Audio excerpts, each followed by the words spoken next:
Next on the agenda is superintendent report. Good evening, Board President Johnson, members of the board. Tonight we'll begin with Lone Star Governance Goal Progress Measures 2.1 and 2.2 by Mrs. Marquita McCollum.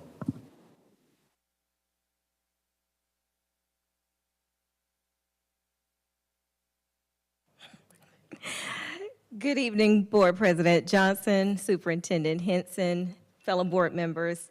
Margaret Fuller once said, "Today a reader, tomorrow a leader." As educators, one of the main tasks we have is to grow our scholars, and ensuring that they have a solid foundation when it comes to reading is vital.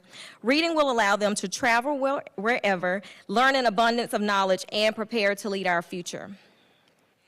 As a reminder, with our Lone Star governance goal, the first key strategic measure looks at pre-kindergarten. Pre-kindergarten scholars are assessed 3 times a year. So far we've taken our beginning of year assessment, our middle of year assessment, and they utilize circle progress monitoring. And it looks specifically at phonological awareness. If you'll notice at our chart here, we are still on target. The annual target is 55%. The target for 2025 is 80%. However, you will notice there was a decrease. So during those winter months, we do experience some absences for our scholars, and we have to just make sure we strongly encourage our parents to make sure our scholars are here so that they are not missing daily instruction in the classroom. However, we are still on target. We're still exceeding this particular target at this time for pre-K.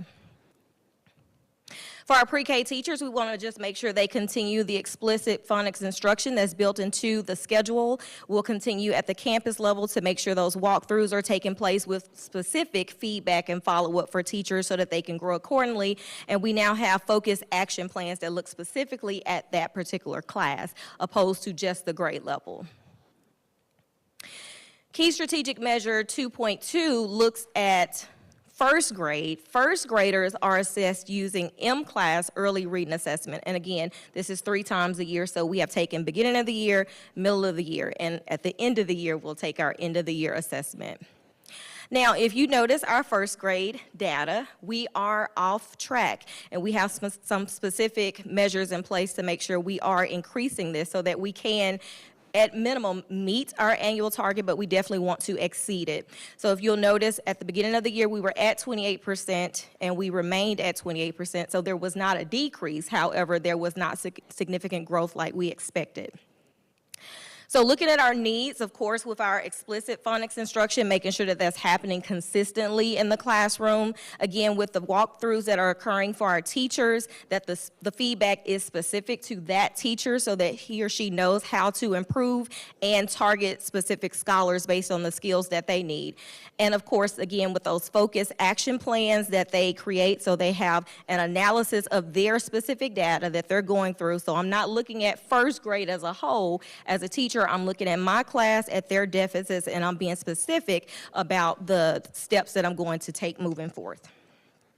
So we are making sure that we have systems in place so that when we come back at the end of the year, you will see a significant increase there for that data. Are there any questions?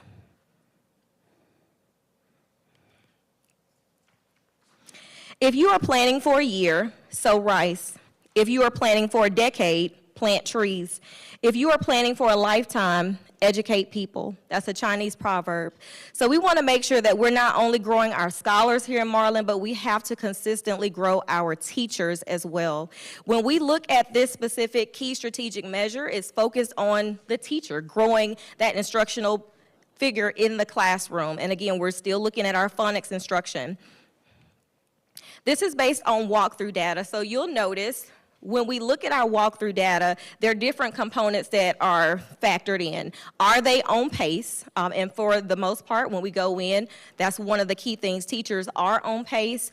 Are they modeling specific strategies for scholars? Are the scholars repeating those things? So these things are happening in the classroom. However, they're happening at the whole group level. So if you'll notice, we are exceeding the targets that we have currently, and the 2025 target is 80%. So we are exceeding that currently. Now, when you look at this data, of course, and at that first grade data, here's where we really want to make sure we're hitting this hard because we're focusing on teachers and growing them. So again, the feedback has to be specific to that teacher, knowing this is what you need to do to improve, even if it's you need to pull a small group and work with these specific scholars. Our professional learning, just today we had one of our local experts come in, Ms. Foster, work with our teachers, so it wasn't a sit and get professional development. They were the students, so they were able to experience what their scholars should be doing, and then they were able to create some materials that they can immediately take into the classroom starting tomorrow to make sure they're really focusing in and gearing in on that phonics instruction. Also, we talked about the action plans that are being put in place, but one thing we want to make sure that at minimum, once a month, they are meeting with an expert, be it a campus administrator, a district administrator, or an expert coming in to specifically look at phonics instruction. Are we on pace? What strategies are we doing? And actually modeling those so that they can receive the feedback as well. And we're confident that if those things continue to take place, that we'll see that growth that we need. Are there any questions? Thank you. Next, we'll have Lone Star Governance Goal Progress Measures 3.1 and 3.2 by Mrs. Nikki Edwards. Good evening, Board President Johnson, members of the board, and Superintendent Dr. Henson. DJ Khaled said, all we do is win, win, win, no matter what. And my mama always says, don't say anything unless you have something nice to say. And I told you all that the next time I stood up here, our data was going to improve. So key strategic measure for KSM 3.1 is direct alignment with our middle math for us to improve Algebra 1 performance by looking at our 4th and 5th grade students and how we are pouring into them. We posit that we are going to increase our students that are on grade level from 31 to 80% by May of 2025. Well, let's see how we're doing. So in looking at our iReady, again, we gave the MOY, our middle of the year, and this is our screener. When we came in, we've had significant gains in our 4th and 5th grade performance. Our goal for the end of 2023 is to be at 55% of our students are on grade level, and currently we are trending at 59% in 4th grade and 58% in 5th grade. And so we did meet or exceed our target in this. I have absolutely no doubt that you will see those numbers continue to increase as we go into EOY at the end of the year. Our immediate needs are just to continue to support for lesson plan internalization, delivery, and resource supplementation. They're doing a great job over at the elementary campus in getting in those classrooms. The leadership gets in the classroom regularly. They support those teachers. They celebrate those teachers. And so this data will continue. So basically, we're just going to continue to do what they are over there doing. Key strategic measure 3.2 is also in alignment with our students increasing performance in Algebra 1 by now focusing on our 6th, 7th, and 8th grade students, increasing from 24 to 80% by May of 2025. Our screener for the middle school is the Renaissance screener. We are continuing to trend upward with significant gains across the board. If we have those same gains as 13% in 6th grade, 17% in 7th grade, and 25% in 8th grade, we will more than exceed our target. And so we are on track to meet this target at this time. What we will do, like elementary, is continue to support for lesson plan internalization. However, an added component for middle school is adding active participation strategies through consistent checks for understanding. Engaging a 6th, 7th, and 8th grader is a little bit more challenging than a 4th or 5th grader. We have to be extremely strategic with ensuring that we are checking their understanding incrementally every 3 to 5 minutes. That is a high focus on the campus, and so we will continue to implement. They've been trained from their campus, they've been trained from the district, and that has now been added to our walkthrough forums to ensure that they are, in fact, engaging our students through active participation strategies. Do you have any questions about our math data at this time?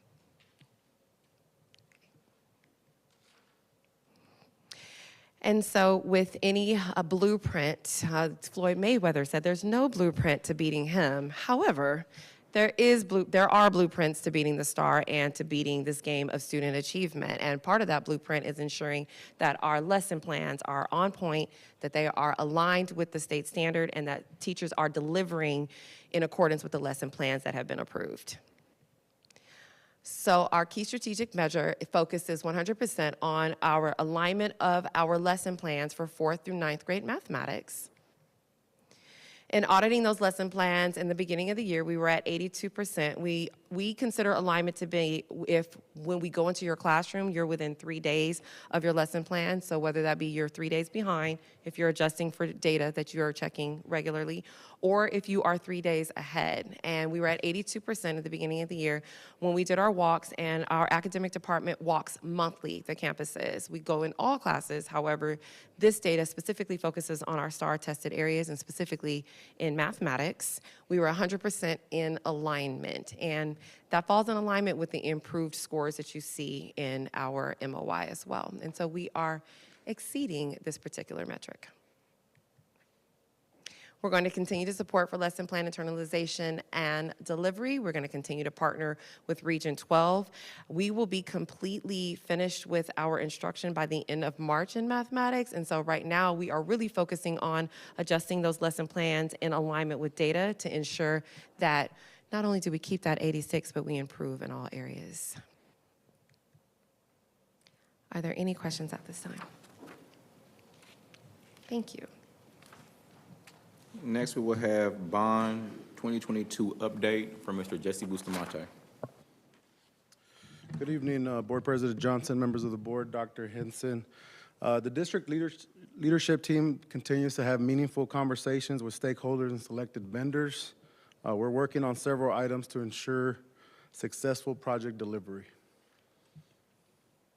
An update for our Bond Advisory Committee. Our next meeting is tonight following our board meeting, so I invite you all to attend that meeting tonight at 6:30. A couple of updates on the project at Legion Field. If approved tonight, we'll begin working with our engineer, if it's approved tonight, to develop the cost estimate for the projects, and then just to finalize the scope of work for the project at Legion Field. We're currently working with a vendor to complete the topographic survey that's required before we start the project. And then we will begin moving into the design phase once we bring our engineer on board, and we'll have the schematic design available for y'all to review.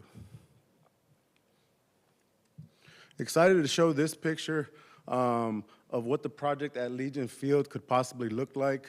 We definitely have a big vision for Legion Field.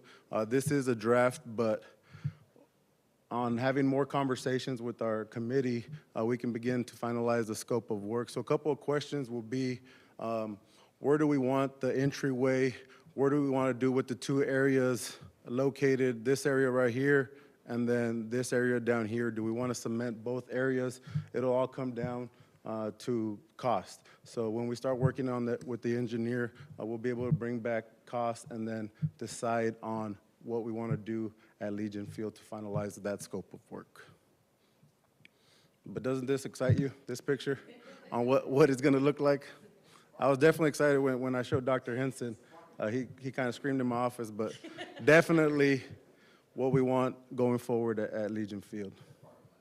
I know, Mr. Johnson, you're excited about that picture for sure.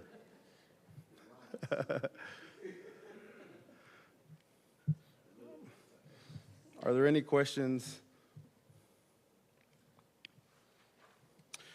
While maintaining a high degree of integrity and trust, we strive to be good stewards of taxpayer dollars by conducting our business through a competitive and transparent procurement process. An RFQ was released on February the 3rd, seeking statements of qualification from engineer firms for the projects at Legion Field, and then for the projects for the maintenance and transportation operations facility. The scope of work for the engineer will be to facilitate construction estimates, develop the cost-effective alternatives. So if something's too expensive, what's an alternative route that we can take to save us that money? Identify critical design issues, provide ongoing estimate, and then overall administration of both projects, Legion Field and Maintenance and Transportation Operation Facility. Timeline for the RFQ was released on February the 3rd. February the 16th was a deadline for firms to submit their qualifications. On February 17th, the committee met to score the submitted qualifications. And then February 20th, today, we are here to ask for your approval to move forward and work with the engineer that was selected. The engineer firm that was selected was CEI Engineering. This firm has an office in Texas. They have experience working in West Texas, Central Texas, the Houston area, and the Dallas area, and they have over 150 employees. The representative for CEI will be here for the following meeting. So if we have any questions, we can ask him when he arrives.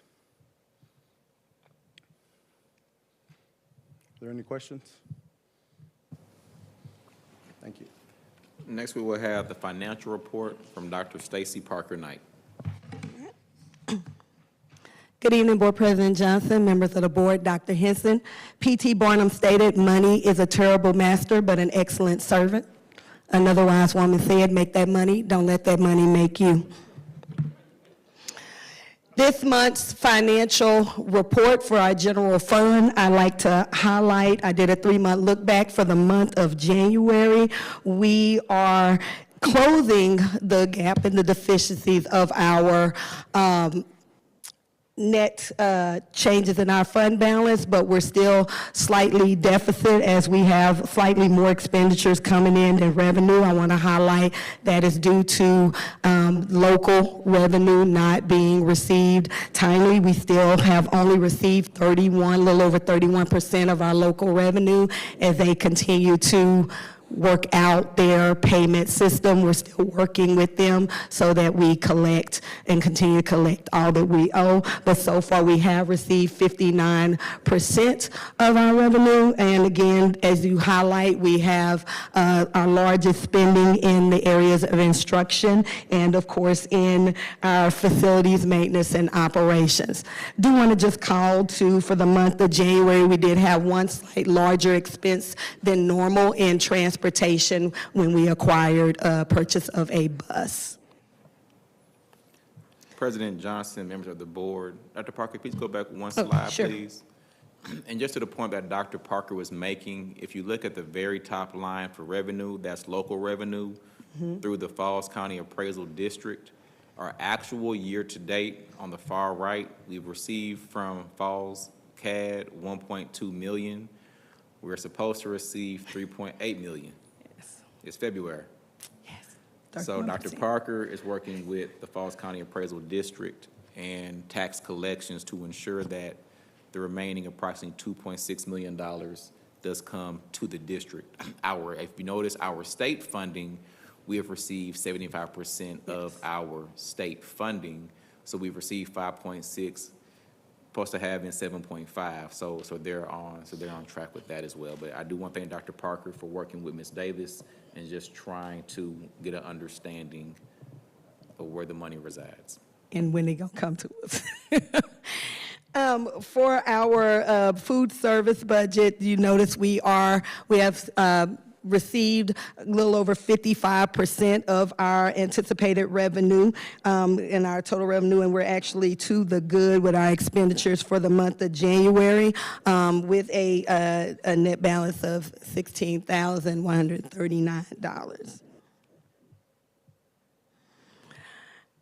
As you can see, also as Dr. Henson alluded to, across our accounts, we did earn, again, significant return on investment in our tax pool account, earning $10,841.89 for the month of January in our tax pool. We are sitting, of course, across all of our cash on hand, a little over $4.6 million, but again, we do anticipate that increasing as we get our local revenue in as anticipated. So, In your board book, you will see the complete list of our checks for the month, but I did give you a snippet here on the presentation of just some of the checks that have come out for the month of January. Any questions?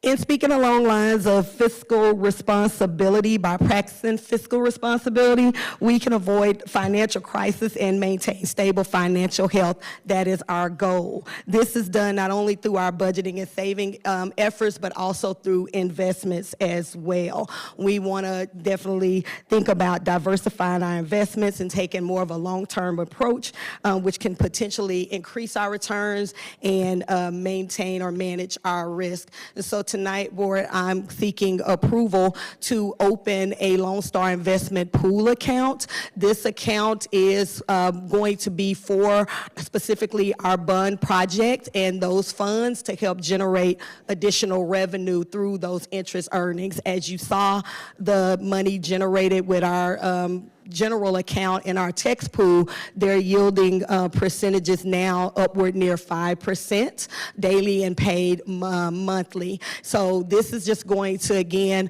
offer us more diversification and a way to generate more revenue on our money as we work on our BOM projects and have that money sitting in the account. It is no cost to set this account up, and it just requires a signature for a resolution tonight to add myself and Dr. Henson as the district's investment officers. Any questions?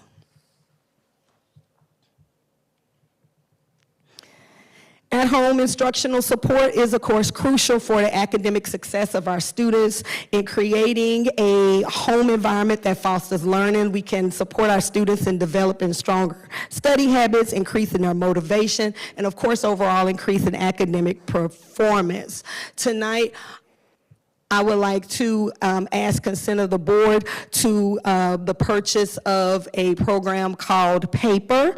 PAPER is an at-home instructional support. It helps not only with homework, but projects. It encourages reading and other educational activities. This offers 24/7 chat-based tutoring access for our students. It provides interactive challenges and also is a resource for teachers to help support students beyond the school day, whereas we know sometimes we can't necessarily get our students to stay after school for tutoring, so this follows them home, supports parents and them in their work. It also has a component to support our post-secondary initiatives by helping our soon-to-be graduates prepare with work-based opportunities, learning, academic and career planning activities.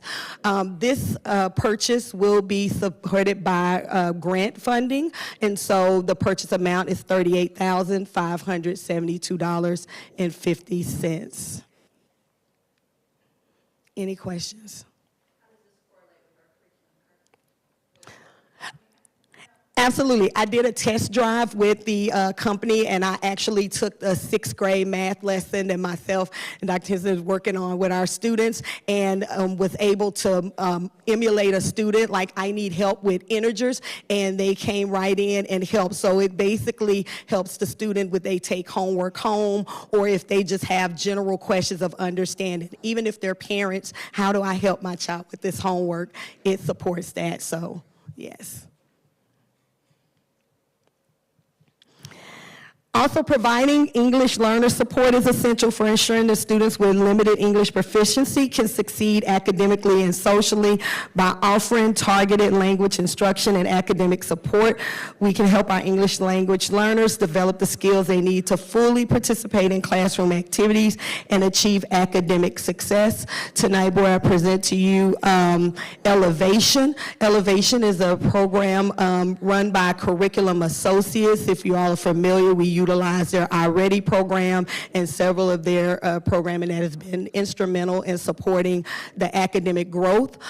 We would like to ask for consent to purchase Elevation. This is an English language learner program. It will support the district in understanding our student data, disaggregating that data with reporting, providing and supporting with the individualized language plans, access to multiple data sources so we can really look at key areas that our English language learners need more support in and dive in.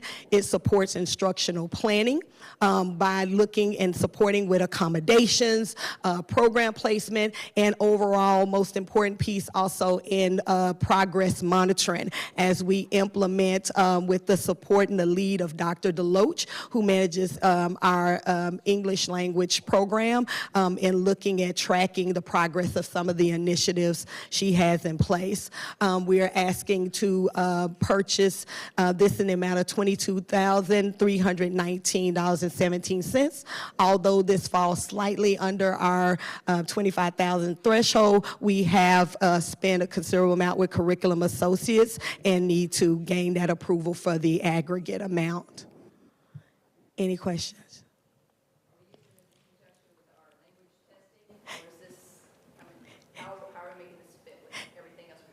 Actually, it is a hub for what, so it works with Los Links testing, it works with our K-12 Summit program that we're using in intervention. So this is actually just an extension and a support to house the data, look at students individually, and it actually kicks out recommendations based upon, so it's that added piece we needed for the extra progress monitoring along the way as we have those pieces in place. You welcome. Sir? Yes, sir. Yes, sir. K-12. So not only can quality academic and athletic facilities attract talented teachers, coaches, student athletes, and scholars, which we know can enhance the quality of our academic and athletic programs by helping students develop important life skills like teamwork, leadership, perseverance, but we can invest in good school district facilities. We support the overall health and well-being of our students, and we not only do that, but we strengthen the bonds between the school and the community. CV Local states that the superintendent shall establish procedures that ensure that all school facilities within the district comply with applicable laws. This policy also states that the board must look at any construction contract valued at above $50,000 and take a look at it and approve and determine its project contract award method. CV Local and Legal also states that to assist the board, the superintendent shall recommend the project delivery and contract award method that he or she determines provides the best value for the district. As we prepare to embark upon several projects as it relates to the bond 2022, we are looking into Government Code Chapter 2269, and we're advised that there are six procurement methods that will allow us to seek out the best value so that we, the images that Mr. Bustamante showed you, that we could realize that, get the best value for our bond dollars. And so that includes competitive bidding, competitive field proposals, construction manager agent method, construction manager at risk method, design build method, job order contracting.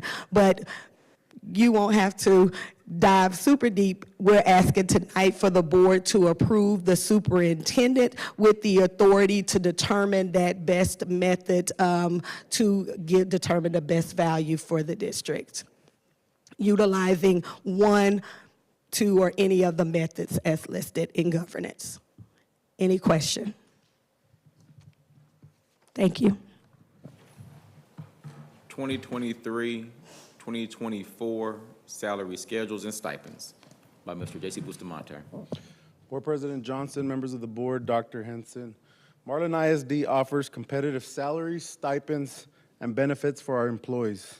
We have a comprehensive compensation plan that is evaluated annually during the budget process to recruit and retain the best candidates to work with the students of Marlin ISD. The first item I'll be presenting to you is the 2023-2024 teacher leader, counselor salary schedule. This schedule is identical to last year's salary schedule with the adjustment of the instructional coach, specialist, and special education coordinator. Those positions were updated since we no longer have these positions in the district. The next item I'll be presenting to you is the 2023-2024 administrator salary schedule changes. In your board packet, you will find the final version of the salary schedule if approved tonight. The first change I would like to point out in pay grade 11, we modified the 226-day pay bracket to reflect the accurate number of days to be worked by these positions. Additionally, we updated a position in pay grade 11, facilitator academics. This position will collaborate with the director of academics. Moving on to pay grade 12, in this pay bracket, we modified the director of elementary education, director of technology, director of secondary education. Additionally, we updated a position in pay grade 12, director of academics. This position will have a big focus on academic operations. These changes we felt were in the best interest of the district and will not cost the district any additional funds. Moving on to pay grade 13, in this pay bracket, we adjusted the executive director of academics. Additionally, we modified two positions in pay grade 13, executive director of human resources, and executive director of technology. As a retention strategy, we wanted to signify executive title based on scope of work and managerial responsibilities. The salaries for these two positions at this pay grade have been frozen, and there will be no cost to the district. Moving on to pay grade 14, in this pay bracket, we have updated the position Chief Academic Officer. We wanted to honor the work done in academics and use it as a retention strategy to retain key employees. Moving on, the next item I'll be presenting is the 2023-2024 stipend schedule changes. In your board packet, you also have the final version of the complete 2023-2024 stipend schedule if approved tonight. Under the stipends, we created a new stipend for English as a second language, ESL certification. Additionally, we created a stipend for advanced degrees, master's degree and doctorate for our eligible teachers. We felt the need to utilize these stipends as a retention and recruitment strategy as well. Are there any questions?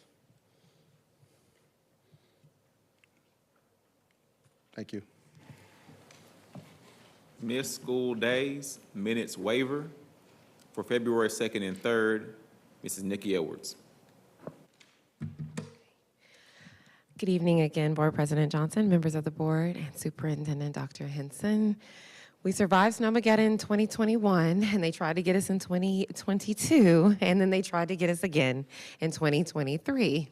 However, the state understands that we have issues sometimes with our weather or health-related incidents, and so they ask us, number one, to build 2 days into our schedule, and we did to accommodate this, into our calendar.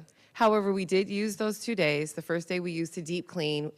We had rampant illnesses amongst our teachers and our students, dipping our attendance very, very low. And so we did shut down school to do a deep cleaning.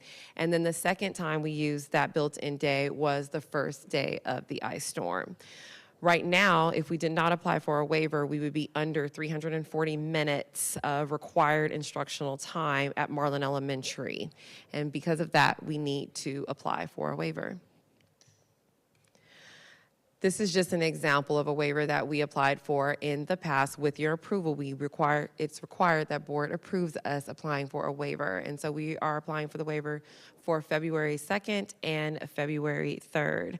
The rationale behind this was that due to the infrastructure, in our city. While other school districts surrounding us were able to return to school, we still were not able to. And so to ensure that we get this waiver, we wanted to be very strategic with the days that we're asking for. Why do we need 2 days when 2 other campuses weren't under their minutes? We just need them in case of if anything else happens. And since TEA does afford us that, we do want to get back those 2 days. Are there any questions at this time? Thank you.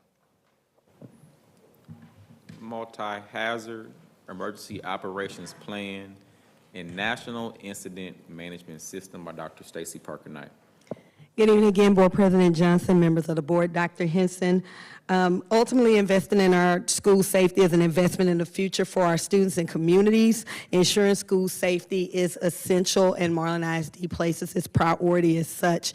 It not only includes physical security measures such as cameras and entryways and mental health support, but it also looks at our crisis response plans that address potential threats to student safety. So tonight, we are looking to have the board to approve the updates that we have made to our emergency operation plan and our national incident management system. The Texas School Safety Center, in accordance and compliance with TEA's governance and guidance, did an audit of districts' emergency operation plans and provided feedback to those districts for critical updates that needed to be made. Chief Simmons and Mrs. Pam Thomas worked diligently on going back through and looking at our plan, and they've made the following updates. So to our plan, they updated our basic plan by updating our current district support teams, training efforts, and incident protocols. What will we do if A, B, or C occurs? Also, they added an active threat annex to the plan. This looked at preparedness, our threat assessments, and our prevention efforts. And then an active shooter annex was added, which identifies our risk, also looks at our preparedness, and then our response protocols. What are we doing to mitigate risks for Marlin ISD and keeping us safe? There will be some forms for you to sign, and you will be able to review the complete plan inside of the board book. Are there any questions? Thank you.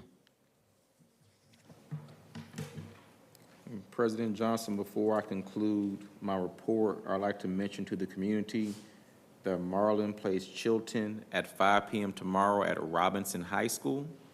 5 p.m. tomorrow, Robinson High School, first round of playoff, boys basketball, Marlin versus Chilton, and happy birthday to Miss McCollum. And that concludes my report.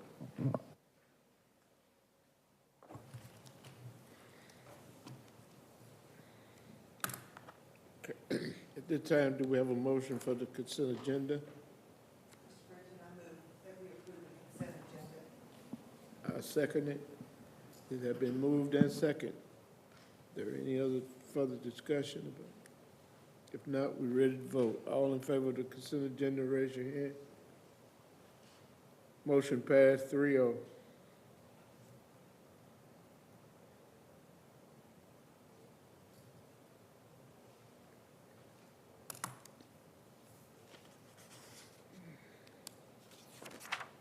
Is there any other thing that we need to discuss? If there's nothing else, we stand adjourned.